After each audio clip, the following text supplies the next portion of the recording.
The sun was beginning to dip below the horizon, painting the sky in bruised shades of purple and orange over the coastal town of Oakhaven. It was the kind of evening where the air feels heavy with salt and the humidity sticks to your skin like a second layer of clothes. For most people, this was the time to head home, crack open a cold drink, and forget about the workday. But for the woman sitting in the corner booth of the Rusty Anchor, the day never really ended. She didn't look like someone who could dismantle a room in under 10 seconds.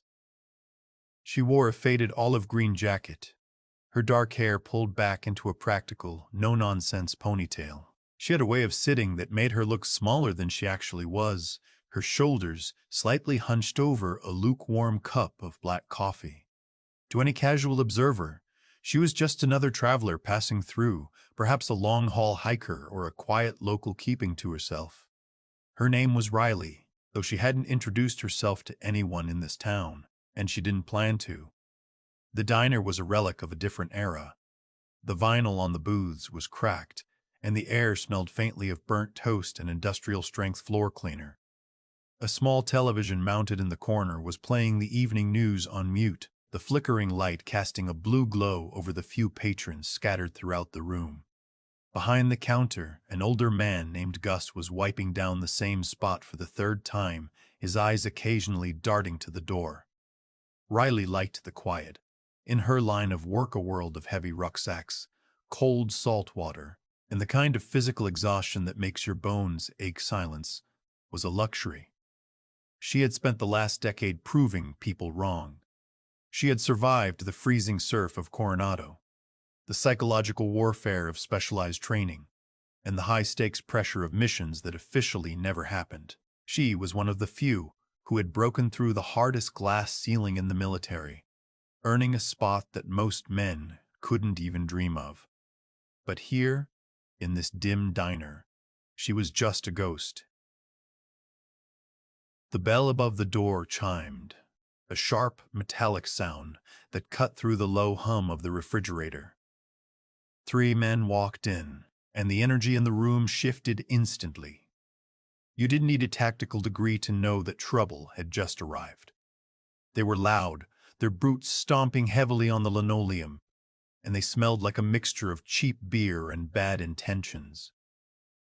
They were the kind of men who walked as if they owned the ground they stood on, mostly because nobody had ever been brave enough or fast enough to tell them otherwise. The leader of the group was a broad-shouldered man with a jagged scar running through his eyebrow. He scanned the room with a smirk, looking for something to entertain him. His friends, 2 younger guys who seemed eager to impress him, followed close behind, laughing at a joke that sounded more like a bark. "Yo, Gus, you still serving, or did you fall asleep standing up?" the leader shouted, sliding into a booth just 2 rows away from Riley. Gus sighed, his shoulders dropping. "Kitchen's closing soon, boys. Keep it down, all right? We've got people trying to eat in peace." The leader didn't listen. Instead, he leaned back, his eyes wandering over to Riley. He noticed she didn't look up. Most people in the diner had at least glanced at them, a natural reaction to the noise, but Riley remained perfectly still. Her hand was wrapped around her coffee mug, her eyes fixed on the steam rising from the liquid. To him, her lack of reaction wasn't discipline. It was a challenge. Or worse, it was an invitation. "Hey, look at this," the man whispered to his friends, loud enough for Riley to hear. "Someone forgot to tell the lady that the library is across the street." His friends chuckled. One of them, a lanky guy with a backwards cap, leaned over the edge of their booth. "Maybe she's just shy. Hey, honey, you got a name? Or do you just sit there looking bored for a living?" Riley still didn't move. Inside her mind, a very different process was happening. She wasn't scared. She was measuring. She noted the exits. She noted the distance between her table and theirs, about 6 feet. She noted the heavy glass sugar shaker on her table and the position of the heavy wooden chair. She wasn't looking for a fight, but her brain was wired to survive one. It was a secondary nature, a survival instinct sharpened by years of Bud-S training and real-world deployments. "I don't think she hears you, boss," the third man said, grinning. "Maybe she needs a little help waking up." The leader stood up. He walked over to Riley's booth, his shadow falling across her table. He leaned down, placing his large, calloused hands on the laminate surface. "I'm talking to you. It's rude to ignore people when they're being friendly." Riley finally looked up. Her eyes weren't filled with the flicker of fear he expected. They were flat, calm, and incredibly focused. It was the look of a predator watching a clumsy animal stumble into a trap. "I'm just drinking my coffee," she said. Her voice was steady, lacking any tremor. "I'm not looking for company. Please go back to your table." The man's smirk faltered for a fraction of a second. He didn't like the tone. It wasn't the voice of someone who was intimidated. It was the voice of someone who was giving an order. He felt a surge of irritation. In a town like this, he was the big fish. He wasn't used to being told no by someone who looked like they weighed 100 pounds less than he did. "Is that right?" he sneered, leaning in closer. The smell of stale alcohol on his breath was overpowering. "You think you're better than us? Just because you got a fancy jacket and a cold stare?" He reached out, his hand hovering near her coffee cup. "Maybe I don't like people who aren't looking for company. Maybe I think you need to learn some manners."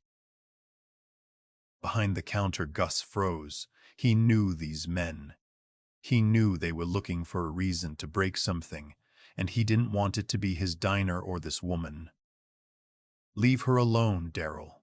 She's just passing through. Don't start nothing tonight." Daryl didn't even turn around. He kept his eyes locked on Riley. He felt powerful. He felt like he was in control of the situation. He didn't realize that every second he spent standing there, Riley was cataloging his weaknesses. She saw the way he favored his left leg. She saw that his balance was off because of the drink. She saw that his hands were open, not fisted, meaning he didn't expect a counterattack. Riley took a slow sip of her coffee, set the mug back down precisely in the center of the saucer, and looked him dead in the eye. "This is your last chance," she said softly. "Walk away. Sit down and finish your night. You really don't want to do this." Daryl laughed, a harsh, grating sound that filled the small diner. He looked back at his friends who were now standing up, ready to join in. "You hear that? She's giving me a last chance. I'm shaking. I'm really shaking." He turned back to Riley, his face turning red with a sudden, mean-spirited anger. He didn't like being embarrassed in front of his crew. He wanted to see her flinch. He wanted to see her beg. He raised his hand, intending to swipe the coffee mug off the table just to see her jump. He thought he was fast. He thought he was strong. He had spent his whole life being the toughest guy in the room, and he truly believed that this woman was just a hurdle in his way. He didn't know that he was standing in front of a woman who had been forged in the most elite training program in the world. He didn't know that the swing he was about to take would be the biggest mistake of his life. As his arm began to move, the air in the diner seemed chill. Riley didn't move yet, but her muscles were coiled like a spring. The quiet professional was about to be replaced by the Navy SEAL, and the three men in the diner were about to learn a lesson they would never forget. Daryl didn't hesitate. He was a man who lived by his impulses, and right now, his impulse was to humiliate the woman who dared to look him in the eye without flinching. He didn't throw a punch, yet not a full one anyway. He started with a mocking, heavy-handed swipe, aiming to knock Riley's coffee mug right into her lap. It was a bully's move, designed to make her scramble, scream, and end up soaked in lukewarm liquid while he and his friends laughed. But his hand never reached the cup. In one fluid motion, Riley's hand shot out. It wasn't a panicked slap. It was a precise, technical intercept. She caught his wrist mid-air. The sound of her palm meeting his skin was like a whip cracking in the quiet diner. For a second, time seemed to freeze. Daryl's arm was locked in place, held by fingers that felt like steel bands. He blinked, confused, looking down at his trapped limb and then up at Riley. Her expression hadn't changed. She wasn't gritting her teeth or straining. She was just holding him there, as if she were holding a door open. "I told you to walk away," Riley said. Her voice was even lower now, vibrating with a kind of authority that usually required a uniform and a rank. Daryl's face turned from a smirk to a mask of pure rage. He felt the sting of embarrassment burning in his chest. His friends were watching. Gus the cook was watching. He couldn't let a girl stop him. He tried to yank his arm back, but Riley didn't just let go. She used his own momentum, twisting her wrist slightly so that he stumbled forward, losing his balance and nearly hitting his forehead on the edge of the table. He snarled, shoving himself back upright. "You're dead," he growled, his voice cracking with anger. "You hear me? You're finished." His two friends, seeing their leader struggle, stepped out from their booth. They weren't laughing anymore. The lanky guy with the backwards cap reached into his pocket, his knuckles whitening, while the third man circled to Riley's left. They were closing the distance, trying to use their size to box her into the cramped corner of the booth. Riley didn't wait for them to get comfortable. She knew the layout of the room perfectly. She knew that in a 3-on-1 situation, the biggest mistake is staying stationary. She stood up, sliding out of the booth with a speed that made the men hesitate. She didn't retreat. She stepped into the center of the floor, creating space where she could move. "Last warning," Riley said, her eyes darting between the three of them. She wasn't looking at their faces. She was watching their hips and shoulders. In her world, the eyes could lie, but the body always told you when it was about to move. "The police are on their way." Gus already hit the silent alarm under the counter. "If you leave now, you've just got a bad story to tell. If you stay, you're going to have a very long recovery." Daryl spat on the floor. He didn't believe her about the alarm, and he certainly didn't believe he was in danger. He saw a woman who was 5'6" and maybe 130 pounds. He didn't see the thousands of hours of hand-to-hand combat training. He didn't see the missions where she had carried 60 pounds of gear through mud and darkness. He just saw a target. "Get her," commanded. The lanky guy moved first. He was fast, lunging forward with a clumsy grab for Riley's shoulder. He thought he could just overpower her. Riley didn't even use her fists. She simply stepped to the side, a tiny, economical movement that made him miss entirely. As he stumbled past her, she placed a hand on his lower back and gave him a sharp, controlled shove. He went flying into a stack of empty plastic crates by the kitchen door, the noise of crashing plastic echoing like a gunshot. The third man, the quiet one who had stayed in the back, hesitated. He saw how easily his friend had been tossed aside. He saw that Riley wasn't breathing hard. She was standing in a relaxed stance, her knees slightly bent, her hands open and held at chest height. It was a non-aggressive posture that allowed her to strike or block in any direction. "Come on!" Daryl yelled at his remaining friend. "There's two of us! Move!" Daryl swung. This time it wasn't a swipe. It was a full, heavy haymaker aimed right at Riley's jaw. It was a punch meant to end the fight instantly. If it had landed, it could have caused serious damage. But Riley had spent months in the pit, a circular sand arena where she had to fight off multiple instructors at once while exhausted and sleep-deprived. Compared to those elite operators, Daryl's punch looked like it was moving through molasses. She ducked. The air from the punch whistled over her head. Before Daryl could pull his arm back, Riley exploded upward. She didn't hit him in the face. She wasn't looking to cause permanent injury if she didn't have to. But she drove her palm into his solar plexus. The air left Daryl's lungs in a loud whoosh.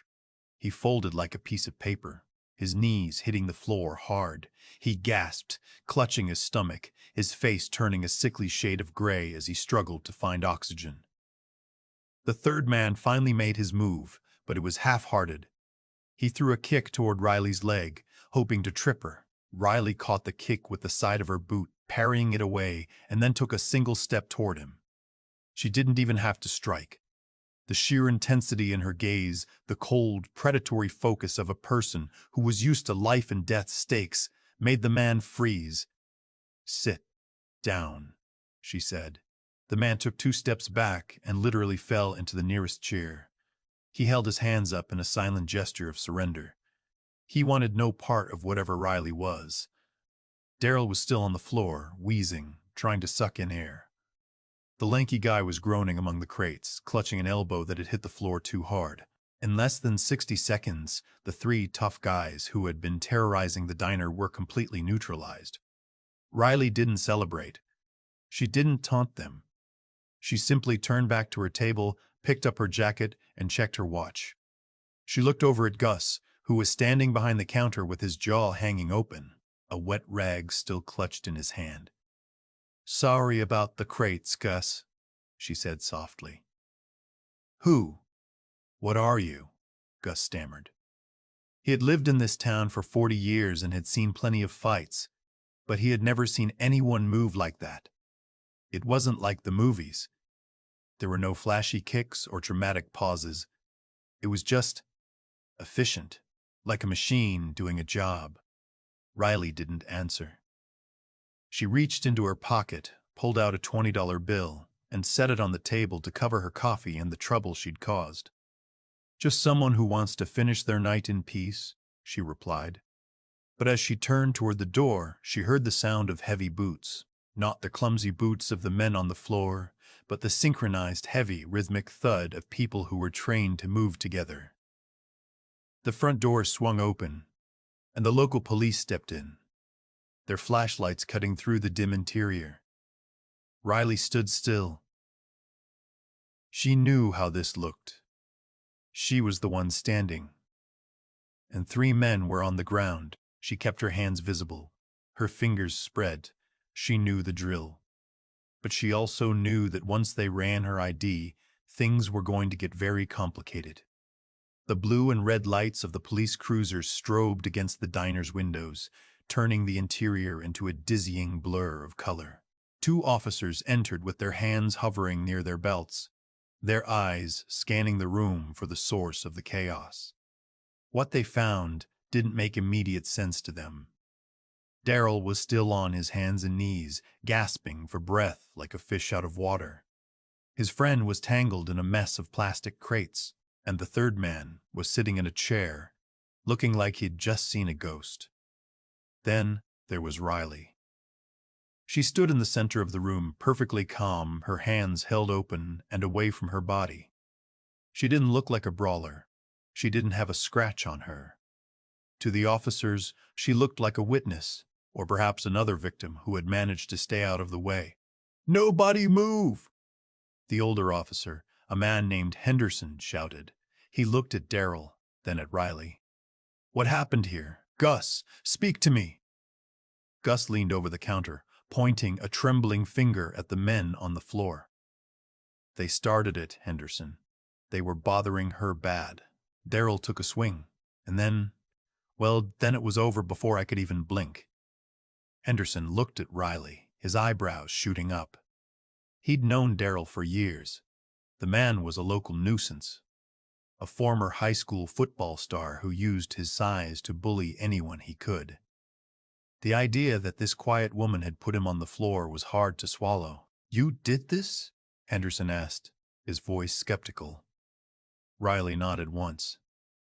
"Self-defense officer." He initiated physical contact. I neutralized the threat and created distance. "There are cameras, I assume?" She gestured toward the small black dome mounted near the ceiling. Yeah, there's cameras, Henderson muttered. He signaled for his partner to start cuffing Daryl and the others. I'm gonna need to see some ID, ma'am. And you're gonna need to come down to the station to give a statement. Riley reached into her jacket and pulled out a slim leather wallet. She didn't hand over a standard driver's license. She pulled out a military identification card. Henderson took it, clicking on his flashlight to read the small print. He stayed quiet for a long time. He read it once, then twice. He looked at the photo, then back at Riley's face. Is this current? Henderson asked, his tone shifting from suspicious to genuinely surprised.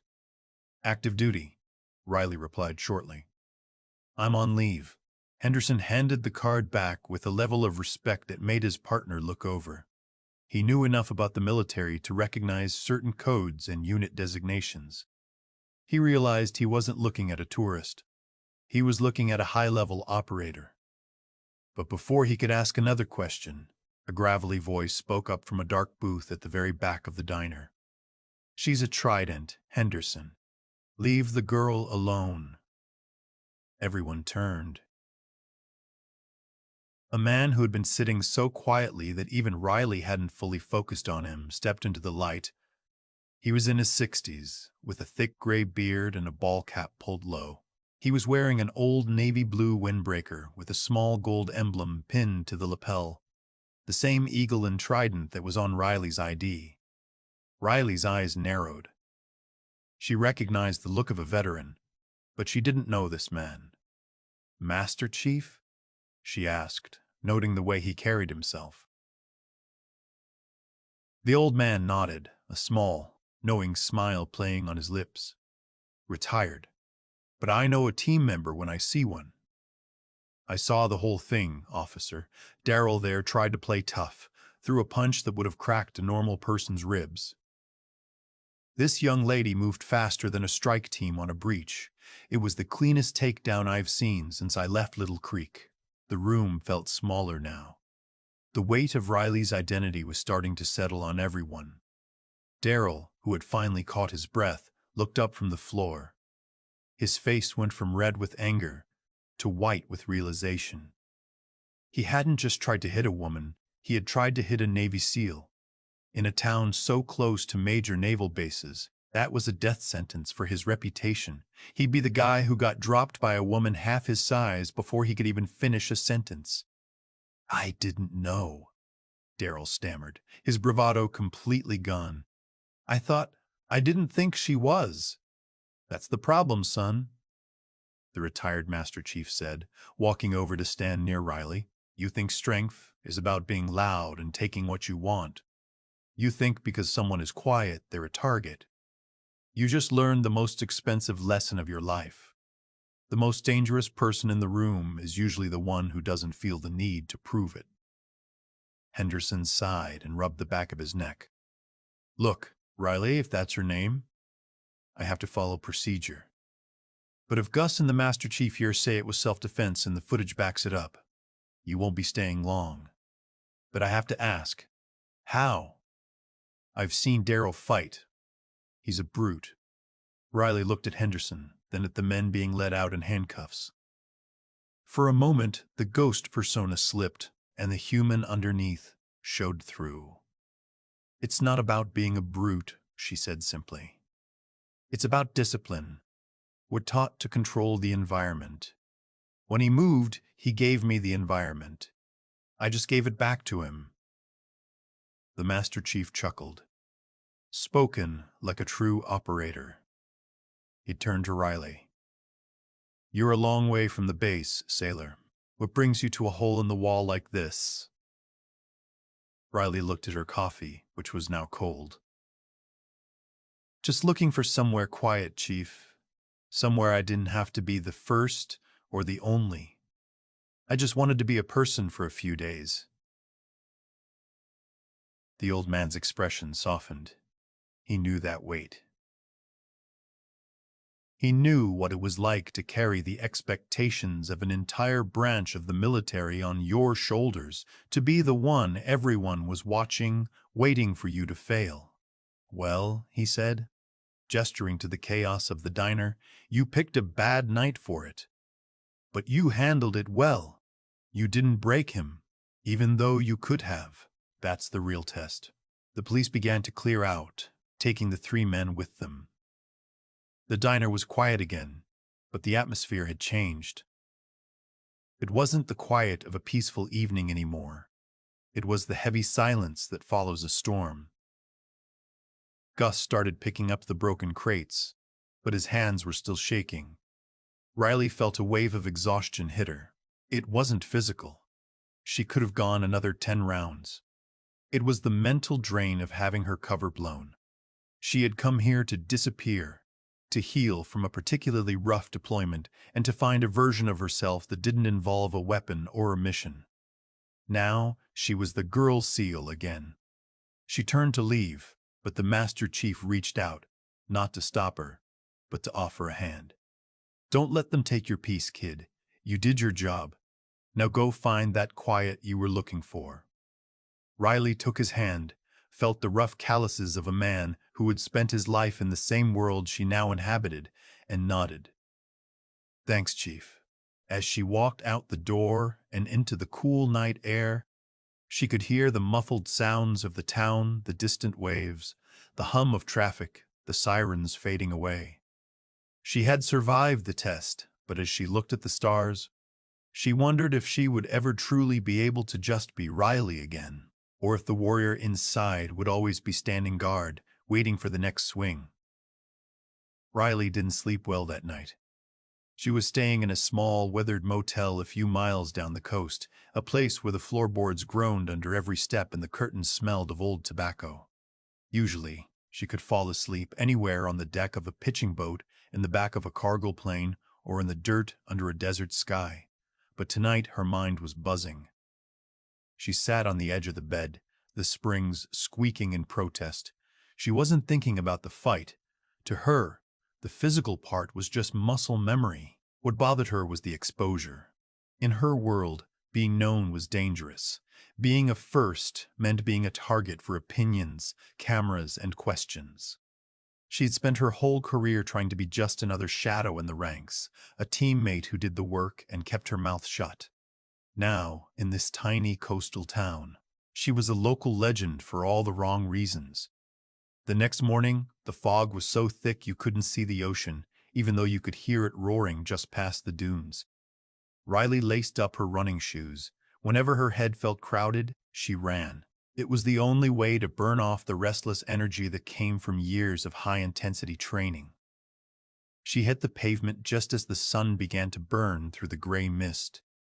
She ran hard. She didn't track her pace or check a watch. She just pushed until her lungs felt like they were on fire and the sweat washed away the tension from the night before. She passed a few locals out walking their dogs, and she noticed the way they looked at her. News travels fast in a small town. The whispers had already started. She saw an older woman point her out to a friend, and a teenager on a bike slowed down to stare as she sprinted past. By the time she looped back to the motel, a black SUV was idling in the gravel parking lot. Riley's internal alarm went off instantly. She slowed to a walk, her breath coming in steady, controlled cycles. She wiped the sweat from her forehead and scanned the vehicle. No government plates, but it was too clean for a beach town. The door opened and a woman stepped out. She wasn't in uniform, but she wore the civilian version of it, khaki trousers, a crisp polo shirt, and a pair of expensive sunglasses. She looked like she spent her life in air-conditioned offices making decisions that affected thousands of people. "You're a hard person to track down," the woman said, leaning against the car door. "I had to call in 3 favors just to find out which motel you checked into."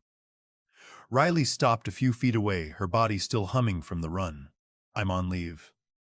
Officially, I don't exist for another 10 days. The Navy tends to disagree when one of their most specialized assets makes the front page of a local police blotter," the woman replied, pulling a tablet from the seat and tapping the screen. "There's already a video circulating." A kid in the diner caught the tail end of the incident on his phone. "It's not viral yet, but it's getting there." Riley felt a knot tighten in her stomach. This was exactly what she had feared. It was self-defense. The police cleared it. I know it was self-defense. The police cleared it. I know it was self-defense, the woman said, stepping closer. Her voice softened, losing some of its professional edge. That's not why I'm here. I'm not here to reprimand you. I'm here because I know what happens next. The media is going to find out who you are. They're going to want the first female SEAL story. They're going to want to know how it felt to drop a guy twice your size. They'll turn you into a poster girl. Riley looked out toward the hidden ocean. I don't want to be a poster girl. I just want to be a teammate. I know, the woman said. But you don't always get to choose how the world sees you.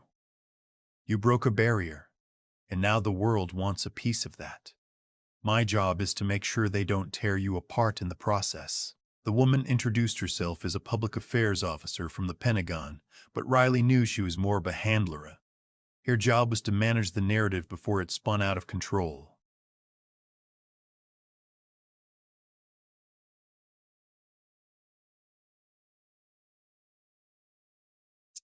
They sat on a weathered picnic table outside the motel, the sound of the surf providing a backdrop to a conversation Riley never wanted to have. For the next hour, they talked about the reality of Riley's situation. It wasn't just about the fight in the diner anymore. It was about the fact that Riley was a symbol. To some, she was an inspiration. To others, she was a point of controversy. To the men she had dropped, she was an embarrassment. You have two choices, the handler explained. You can keep running, keep hiding in these motels, and let the internet tell your story for you. Or you can step up and tell it yourself. Control the message. Show them that you aren't a female SEAL. You're just a SEAL who happens to be a woman. There's a difference. Riley picked at a splinter in the wood of the picnic table. She thought about the quiet, professional code. She thought about her teammates back at the base, guys who had bled with her in the mud and trusted her with their lives. She didn't want them to think she was seeking the spotlight. If I do this, Riley said, her voice barely a whisper, does it ever stop? Can I ever just go back to the job? The handler was silent for a moment. She didn't give a fake, comforting answer. Honestly? Probably not. You've stepped out of the shadows. Once you do that, the shadows never look the same again. But you can use that light to make it easier for the next girl who comes through. You can be the reason the next one doesn't have to deal with guys like Daryl in a diner. As the fog finally lifted, revealing a brilliant, sparkling blue sea, Riley realized that her quiet life was over. The swing that Daryl had taken hadn't just ended a fight, it had ended her anonymity.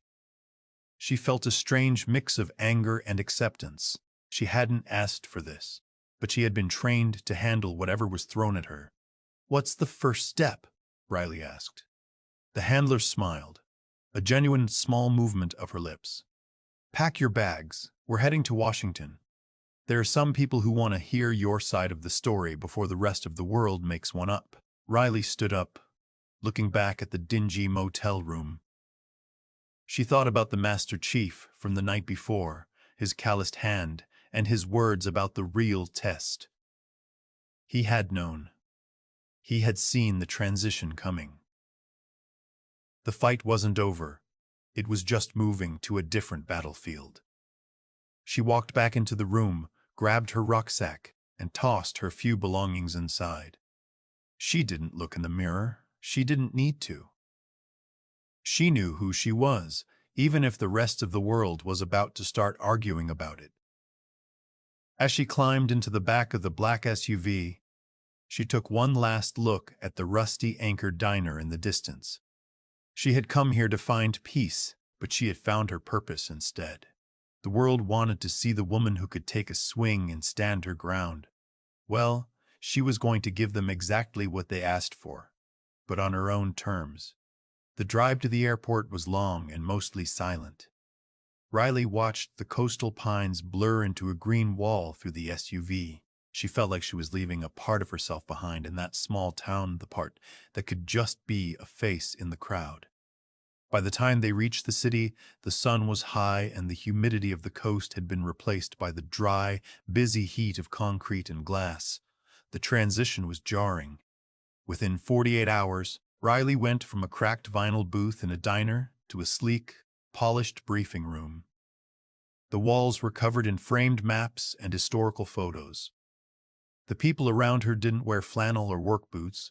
They wore tailored suits and carried themselves with a stiff, calculated energy. The handler, whose name Riley had learned was Julia, leaned over the mahogany table. "The footage from the diner hit the local news this morning," Julia said. "The headline is exactly what we expected. Elite female operator defends self against local bully. People are calling you a hero, Riley.